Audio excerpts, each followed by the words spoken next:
이제 오늘 하나님 말씀을 보도록 하겠습니다. 하나님 말씀은 요한복음 13장 34절과 35절입니다. 모두 자리에서 기립하셔서 하나님 말씀 받도록 하겠습니다. 제가 봉독합니다. 새 계명을 너희에게 주노니 서로 사랑하라. 내가 너희를 사랑한 것 같이 너희도 서로 사랑하라. 너희가 서로 사랑하면 이로써 모든 사람이 너희가 내 제자인 줄 알리라. 아멘. 이 베르판 파센의 우리들의 날이란 이 글에 이런 이야기가 있습니다. 보그라는 마을에 우고린이라는 본성이 아주 착한 이 곱추가 살고 있었습니다. 그는 모든 동네 사람들에게 이 존경을 받고 또 사랑을 받는 그런 사람이었습니다. 우고린은 아버지가 누구인지도 모르고 어머니마저도 이제 주정반이었기 때문에 누나와 이렇게 함께 살게 되었습니다. 소랑케라는 누나와 이렇게 함께 살고 있었는데 어느 날 누나 소랑케가 도독이라는 이 누명을 쓰고 감옥에 갇히게 되었어요. 그리고 얼마 시간이 지난 다음에 누나가 석방되었을 때는 곱추인 우고린은 그만 병석에 눕고 말았습니다. 누나는 약값을 대기 위해서 이곳저곳 열심히 직장을 찾았지만 어느 곳도 이 소랑케를 받아주는 곳은 없었습니다. 하는 수 없이 누나 소랑케는 자신의 몸을 팔아서 동생의 약값을 대게 되었습니다. 그러던 어느 날 우고리는 길에서 몰지각한 군중들에 둘러싸여서 이런 조롱을 받게 됩니다. 너의 약값은 내 누이와 잠자리를 같이 했던 사람들이 한 푼씩 보탠 것이란다. 그때 동네에 나이 많은 신부가 이제 와서 간신히 그들을 물리치고 이제 우고린을 구해줍니다. 그러나 다음 날 곱추 우고린은 모멸감과 치욕을 참을 수 없어서 강물에 뛰어들어 자살을 하고 맙니다. 그리고 그의 누이 소랑케 역시 충격을 받고 권총으로 자살을 합니다. 이제 장례식 때 많은 사람들이 교회당을 가득 메웠습니다. 그때 신부가 절규하듯이 이렇게 말을 합니다. 이 어린 것들은 자살한 것이 아닙니다. 자비와 사랑이 없는 이 세상이 살해한 것입니다. 예나 지금이나 정말 이 세상에서 절실히 필요한 것이 있다고 한다면 그것은 따뜻한 사랑일 것입니다. 사실 저는 지난주 뉴스를 통해서 포천에 있는 한 비닐하우스에서 캄보디아에서 온 이주 노동자가 이제 얼어 죽었다라는 소식을 듣고 마음이 굉장히 무거웠습니다.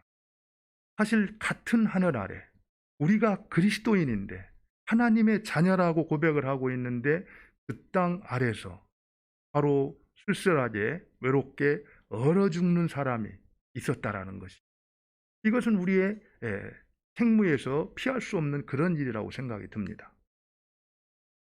지금 우리는 코로나 팬데믹 시대를 지나가고 있습니다. 코로나 시대를 지나면서 어떤 사람들이 정말 가장 힘들까를 한번 생각을 해봤어요. 여러분 어떤 사람들이 가장 힘들 것 같아요? 어느 영역에 있든지 간에 이 코로나 시대에는요, 약한 사람들이 가장 치명적이라는 거예요. 질병으로도요, 이제 기저질환자들이라든지 이 고령 계층이 아주 치명적이라 그럽니다. 신앙에 있어서도 마찬가지죠. 우리 성도들에게 있어서 누가 가장 힘들까? 지금 막 예수님을 믿고 신앙생활을 시작한 믿음이 약한 사람들에게 코로나가 가장 힘들다라는 겁니다. 교회도 마찬가지예요. 교회도 정말 막 개척을 한 교회, 개척교회들, 힘든 교회들에게 더 코로나에서 힘든 어려움이 많다라는 겁니다. 사회적으로도 마찬가지죠. 누가 제일 힘들 것 같습니까? 원래부터 힘들었던 이 소상공인들이라든지 자영업자들이라든지 매일매일 하루 일하지 않으면 먹고 살 수 없는 그런 분들에게 또 치명적이라는 겁니다. 하나님께서 역사의 주관자가 되시고 주권자라는 것을 전제로 할 때 이 세상 가운데 지금 코로나가 이제 발생을 했는데 그렇다면은 이 코로나라는 환경을 통해서 하나님께서 우리에게 주시는 메시지가 무엇일까? 뭐라고 생각합니까? 저는 분명하다고 생각합니다. 돌보라는 것이죠. 특별히 약한 자를 돌보라. 이것이 코로나 시대에 하나님께서 우리에게 주시는 메시지라고 봅니다. 이것이 바로 교회의 책무라는 것이죠. 어쩌면은 이 코로나는 지금도 힘들지만 다가오는 새해에는 더 힘들 수도 있습니다. 그렇지만 우리가 정말 주님이 우리에게 주시는 약한 자를 돌보라는 이 말씀을 마음에 새기고 또 오늘 하나님께 주시는 말씀으로 무장을 하고 그대로 순종을 한다면은 정말 하나님께서 인정하시고 기뻐하시는 그런 한 해를 틀림없이 아름답게 살아낼 수 있으리라고 봅니다. 그런 은혜가 우리 모두에 있기를 바랍니다. 이제 오늘 말씀을 보면은요, 예수님께서 그런 삶을 반듯하게 잘 살아내기 위해서 우리에게 필요한 한 가지 계명을 주셨어요. 그게 뭡니까? 우리 34절을 한번 볼까요? 34절을 같이 한번 읽겠습니다. 34절. 다 같이 있습니다. 새 계명을 너희에게 주노니 서로 사랑하라. 내가 너희를 사랑한 것 같이 너희도 서로 사랑하라. 예. 내가 너희를 사랑한 것 같이 너희도 서로 사랑하라. 이 사랑의 계명을 주셨습니다. 사실 우리가 늘 들었던 말씀이기는 하지만 정말 이 코로나 시대 가운데 이 말씀은 또 우리에게 특별하게 이렇게 와닿는 것 같아요. 우리가 정말 이 말씀을 어떻게 실천하고 순종해 갈 수 있을까? 그러기 위해서 먼저 하나님께서 우리에게 주셨던 이 사랑이 무엇인가? 그 사랑의 어떤 종류가 어떤 것이고 또 그 사랑의 표준이 어떤 것이고 또 그 사랑의 대상이 누구인가? 이런 부분들을 한번 살펴봤으면 좋겠습니다. 먼저 이 하나님께서 우리에게 부탁하신 이 사랑의 종류는요. 보통 이 헬라인들에게는 이 사랑에 대해서 한 4가지 정도로 이야기를 합니다. 이성 간의 사랑을 뭐라고 말합니까? 에로스다 이렇게 얘기를 하고요.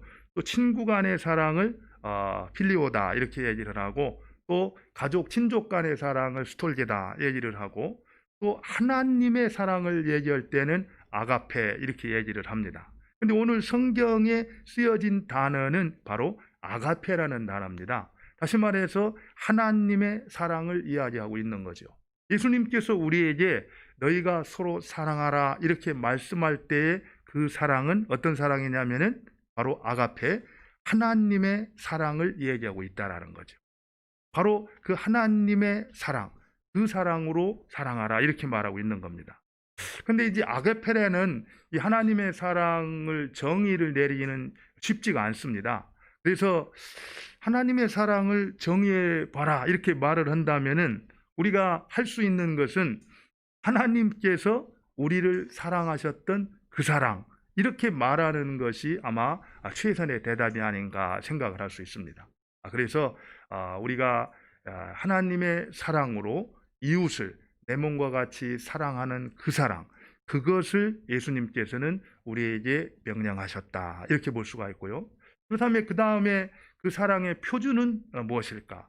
어느 정도, 어떤 수준까지 우리가 사랑을 해야 되는가? 거기에 대해서 예수님께서 분명히 가르쳐 주셨는데요. 그게 뭡니까? 예수님 뭐라고 말씀하셨죠?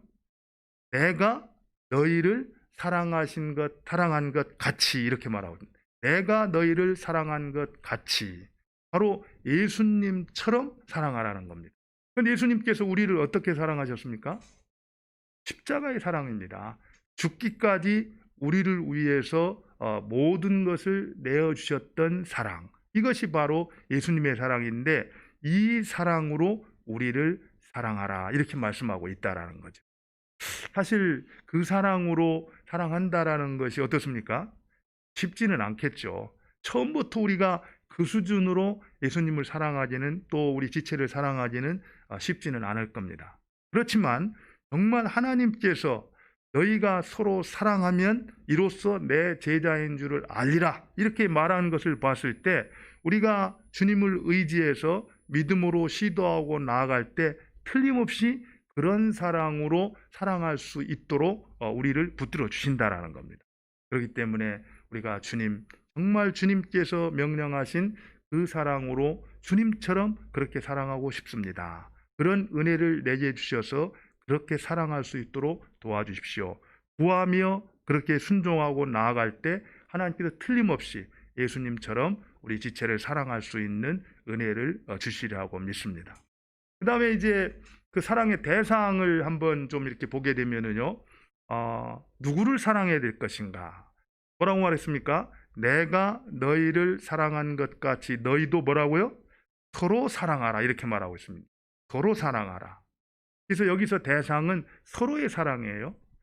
뭐 좀 더 정확히 말하면 여기서 서로는 뭡니까? 3년 동안 예수님을 따라다녔던 제자들, 그 제자들끼리 서로 사랑하라는 겁니다. 다시 말하면은요, 멀리 있는 그런 사람들 사랑하라고 말하고 있지 않다라는 거예요. 지금 우리와 함께 앉아서 예배드리고 있는 형제 자매들을 먼저 사랑하라 이렇게 말씀했다라는 겁니다. 실제로 이런 부분들에 대해서 우리가 좀 잘 적용하는 것이 필요한데, 어떤 사람들은 거창하게 사랑이라고 얘기를 하면은 온 인류를 사랑해야 되는 것처럼 이렇게 사랑하는데, 그렇게 생각하는 사람들은 사실은 사랑하고 싶지 않다라는 표현이다 이렇게 말하고 있어요. 그걸 이제 우리 C.S. 루이스가 그런 말을 했는데요. 같이 한번 제가 볼까요? C.S. 루이스가 뭐라고 말했냐면은, 남자나 여자로서의 개개인을 사랑하는 것보다 인류를 사랑한다고 하는 거창한 타이틀을 열렬히 사랑하기는 쉽다. 그러나 일반적인 면에서 모든 사람을 사랑한다는 것은 아무도 사랑하지 않는 것에 대한 변명일 수 있다. 이렇게 말하고 있습니다. 실제로 우리가 모든 사람을 사랑한다라고 하는 것은 아무도 사랑하고 싶지 않다. 그런 표현일 수 있다라는 겁니다. 정말 사랑이라는 것은 한 사람부터 개인적으로, 특별히 우리 주위에 있는 가까이에 있는 형제 자매들을 사랑하는 그 일로부터 시작될 수가 있다라는 거예요. 실제로 어쩌면은 올 한 해보다 내년이 더 힘들어질 수도 있는데, 그런 상황 가운데서 우리의 사랑의 대상이 확장돼야 됩니다. 더 넓어져야 되죠. 그런데 그 시작은 어디서부터냐면은 바로 우리 가까이에 있는 이 가족들, 또 우리 가까이에서 함께 예배드리고 있는 형제 자매들, 공동체 안에 있는 형제 자매들을 서로 돌아보고 사랑하는 그 일로부터 시작돼야 된다라는 거죠. 사실 이 에릭 프롬도 비슷한 말을 했는데요. 내가 진실로 한 사람을 사랑한다면 나는 모든 사람을 사랑하고 전 세계를 사랑하고 삶을 사랑하는 것이다. 내가 어떤 사람에게 나는 너를 사랑한다라고 말할 수 있으려면 나는 너를 통하여 모든 사람을 사랑하고 너를 통하여 전 세계를 사랑하고 너를 통하여 동시에 나를 사랑한다라고 말할 수 있어야 된다. 남편이 옆에 있는 아내를 보고 여보 나는 당신을 정말 사랑하오 이렇게 말한다면은 그 남편은 아내를 통해서 세계를 사랑하고 결국에 아내를 통해서 자기 자신을 사랑하는 그런 것이 된다라는 겁니다. 성경에도 이제 그런 내용을 정확히 말하고 있어요. 요한일서 4장 20절에 보면은요. 누구든지 하나님을 사랑하노라 하고 그 형제를 미워하면 이는 거짓말하는 자니 보는 바 그 형제를 사랑하지 않는 자가 어떻게 보이지 않는 하나님을 사랑할 수 있느냐 이렇게 말을 하고 있습니다. 보는 사람을 사랑하지 않고 보이지 않는 그런 사람을 사랑할 수가 없다라는 것이죠. 그런 의미에서 우리 가까이에 있는 보이는 사람 그 하나를 사랑하는 것으로부터 우리의 사랑이 시작될 수가 있다라는 겁니다. 그래서 좀 내용이 좀 이렇게 어수선할 수 있는데, 사랑의 대상, 예수님께서 서로 사랑하라고 했던 그 말씀을 통해서 우리가 사랑해야 될 대상이 누군가를 정확히 알 수 있는데요. 그 대상은 누구라는 겁니다. 멀리 있는 사람이 아니라 바로 내 가까이에 있는 남편과 아내와 자녀들, 또 좀 더 정확히 말하면은 함께 앉아서 예배드리고 있는 형제 자매들, 우리 공동체에 있는 형제 자매들을 신실하게 사랑하는 일, 그것으로부터 우리 이 계명의 실천은 시작될 수가 있다라는 겁니다. 그렇다면은 그 사랑을 우리는 구체적으로 어떻게 실천할 수가 있을까? 보통 우리가 생각할 때 어, 사랑은 어떤 사람이 사랑한다고 말합니까? 사랑은 사랑을 받아본 사람이 이제 사랑한다 그런 얘기를 하잖아요.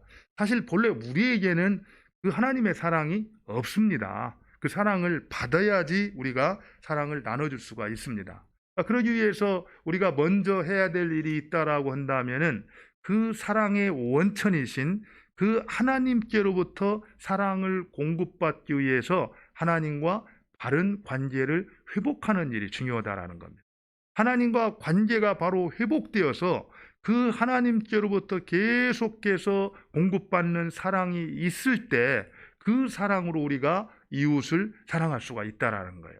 그 받은 사랑이 없으면 나눠줄 사랑도 없다라는 겁니다. 그런 의미에서 우리가 이 사랑을 실천하기 위해서 먼저 해야 될 일이 있다면은 그것은 하나님과 바른 관계를 회복하는 일이다. 이렇게 볼 수가 있죠. 또 한 가지 우리가 이 사랑, 말로 이제 사랑하기는 쉽지만 구체적으로 행동으로 사랑을 실천하는 것은 쉽지가 않습니다. 헌신과 노력이 있어야 된다라는 거예요. 그러면 구체적으로 어떻게 할 때 사랑을 실천할 수가 있을까? 사실 사랑이 필요할 때가 어느 때입니까? 누구든지 사랑이 필요할 때는 힘든 때입니다. 근데 삶이 힘들어지면은 우리의 마음이 어떻게 됩니까? 우리의 마음도 더 여유가 없어지고 또 옹색해지고 힘들다 보면은 자꾸 사랑해야 될 대상들에 대해서 사랑하기보다는 상처를 주고 아픔을 주고 어려움을 이렇게 줄 때가 많이 있어요.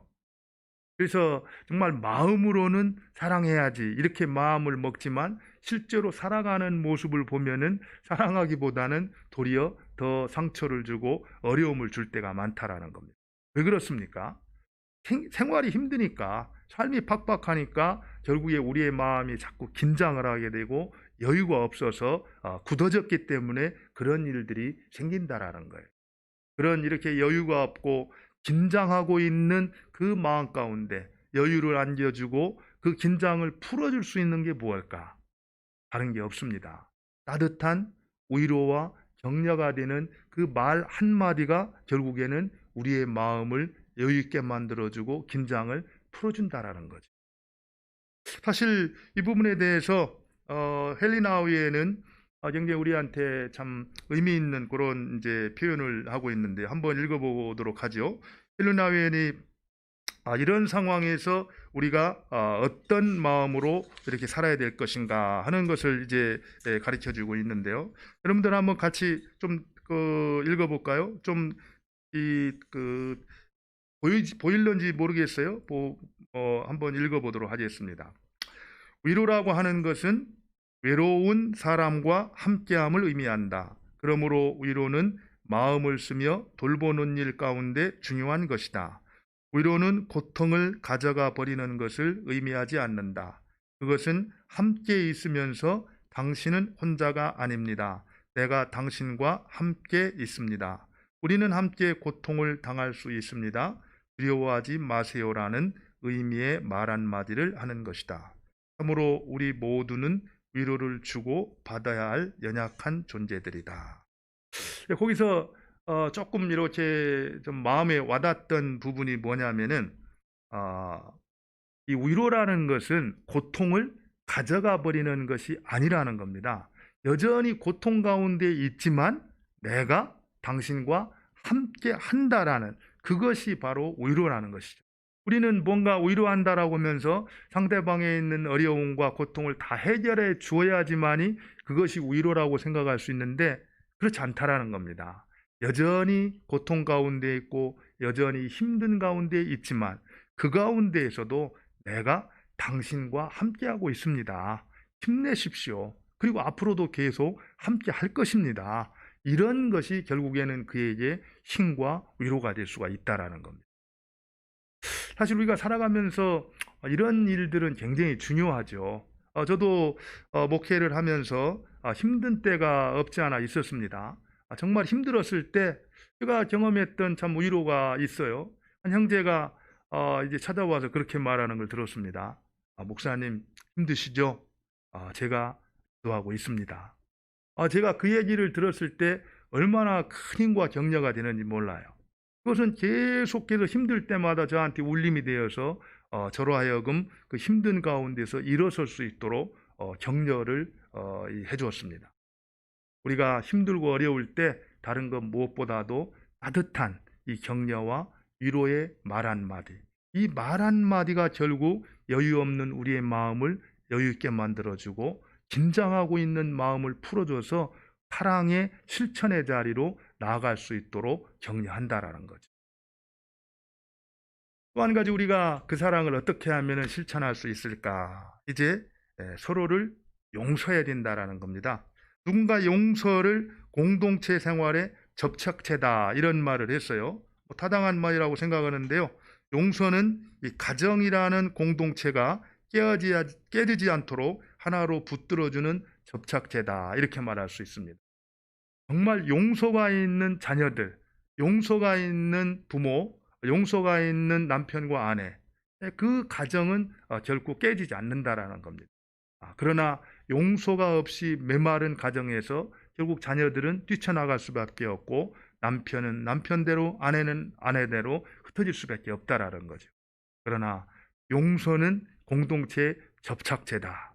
정말 서로를 품어주고 용서해주는 그런 가운데에서 우리는 끈끈하게 하나가 될 수가 있다라는 것이죠. 사실 이 가까이 있는 사람들, 이 가족들 용서하는 것이 사실은 쉽지가 않습니다. 말로는 용서한다라 하지만 용서를 했어요.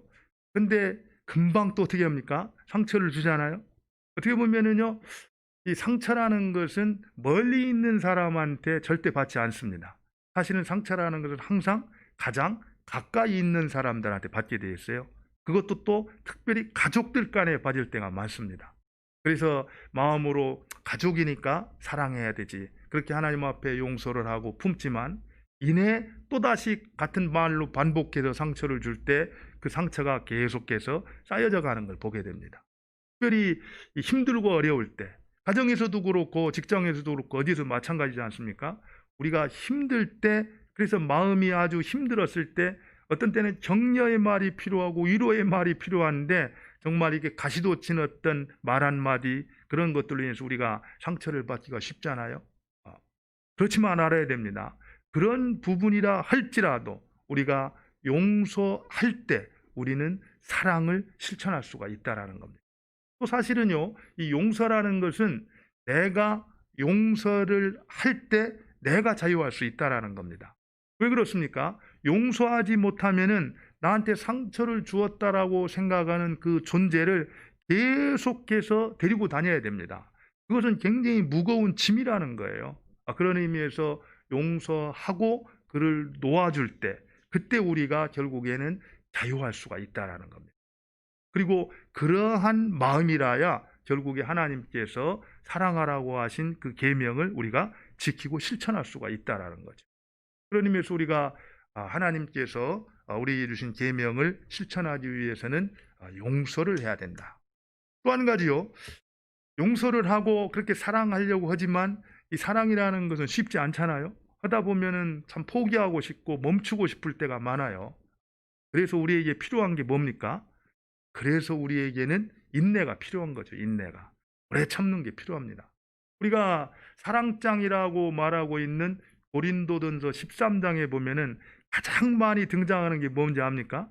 사랑은 오래 참고, 사랑은 참으며, 사랑은 견디느니라 이렇게 얘기하고 있거든요. 그런 의미에서 우리가 하나님께서 우리에게 주신 새 계명, 서로 사랑하라는 이 계명을 끝까지 지키기 위해서 우리에게 또 무엇이 있어야 되는가? 그것은 인내하고 참는 일이 있어야 된다는 겁니다. 처음에 좋은 마음을 가지고 시작을 했다가 힘들어서 도중에 포기할 것이 아니라 참는 것이 사랑이라는 거예요. 더 이상은 못 참겠다. 그러면서 이제 포기하고 싶을 때 포기하지 아니하고 끝까지 인내하고 견디는 거. 이게 사랑이라는 겁니다. 그리고 그러한 가운데 하나님께서 우리에게 주신 새 계명, 서로 사랑하라는 이 말씀을 지키고 순종해 갈 수가 있다라는 것입니다. 그렇게 우리가 서로 격려하고 또 서로 용서하고 또 우리가 끝까지 이렇게 참고 견디는 것, 그렇게 사랑하라고 하나님께서 우리에게 말씀을 하시는데, 그렇게 사랑했을 때 그 결과가 무엇인가? 그 결과가 무엇일까요? 그 결과가 뭡니까? 우리 35절을 한번 볼까요? 35절. 너희가 서로 사랑하면 이로써 모든 사람이 너희가 내 제자인 줄을 알리라. 이렇게 말하고 있습니다. 너희가 서로 사랑하면 이로써 모든 사람이 너희가 내 제자인 줄을 알게 될 것이다. 사실 이 세 계명에 순종해서 서로 사랑하고 살아가는 그 모습, 그것이 교회의 참된 표지라는 겁니다. 진정한 교회가 어떤 교회인가? 어떤 슬로건이나 제도나 좋은 시선이나 이런 것이 참된 교회의 표지가 아니라, 그 공동체에 속한 사람들이 예수님의 계명을 좇아서 서로 진실하게 사랑하며 살아가는 삶, 그것이 있을 때 그 공동체야말로 주님께서 기뻐하시는 참된 교회다, 이렇게 말씀하고 있다라는 것이죠. 성도가 성도답고 교회가 교회다운 것은 바로 우리에게 예수님이 사랑하라고 하셨던 그 말씀에 순종해서 서로 사랑하는 것, 그것이 있는가 없는가를 통해서 우리가 분별할 수가 있다라는 겁니다. 사실 제가 오늘 이 설교를 준비하면서 정말 제게는 이 사랑이 참 많이 부족하구나, 그런 것들을 이제 발견하게 됐습니다. 그리고 무엇보다도 이 사랑이 저에게 필요하다라는 생각이 들었어요. 그래서 준비하면서 하나님, 저에게 이 사랑을 좀 많이 부어주십시오. 그래서 그 사랑으로 또 다른 이웃들을, 또 형제 자매들을 사랑할 수 있도록 은혜를 주십시오. 이런 기도를 드렸습니다. 정말 우리는 지금 모든 사람들이 사랑을 갈구하고 또 사랑을 필요로 하는 그런 시대를 살아가고 있습니다.